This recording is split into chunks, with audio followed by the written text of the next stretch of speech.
மே மாதம் 12ஆம் தேதி ஞாயிற்றுக்கிழமை. புனித மார்க்கு எழுதிய நற்செய்தியிலிருந்து வாசகம். இயல் 16, இறை திருவசனங்கள் 15-20 வரை. இயேசு அவர்களை நோக்கி, உலகெங்கும் சென்று படைப்பிற்கெல்லாம் நற்செய்தியை பறைசாற்றுங்கள்.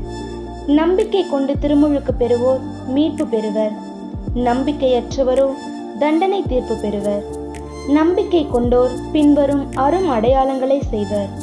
அவர்கள் என் பெயரால் பேய்களை ஓட்டுவர், புதிய மொழிகளை பேசுவர், பாம்புகளை தம் கையால் பிடிப்பர், கொல்லும் நஞ்சை குடித்தாலும் அது அவர்களுக்கு தீங்கு இழைக்காது.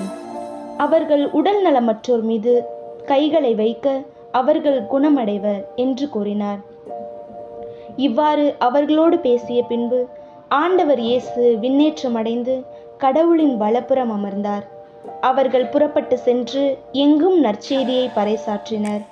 ஆண்டவரும் உடனிருந்து செயல்பட்டு நிகழ்ந்த அரும் அடையாளங்களால் அவர்களுடைய வார்த்தையை உறுதிப்படுத்தினார். ஆண்டவரின் அருள்வாக்கு. இறைவனுக்கு நன்றி.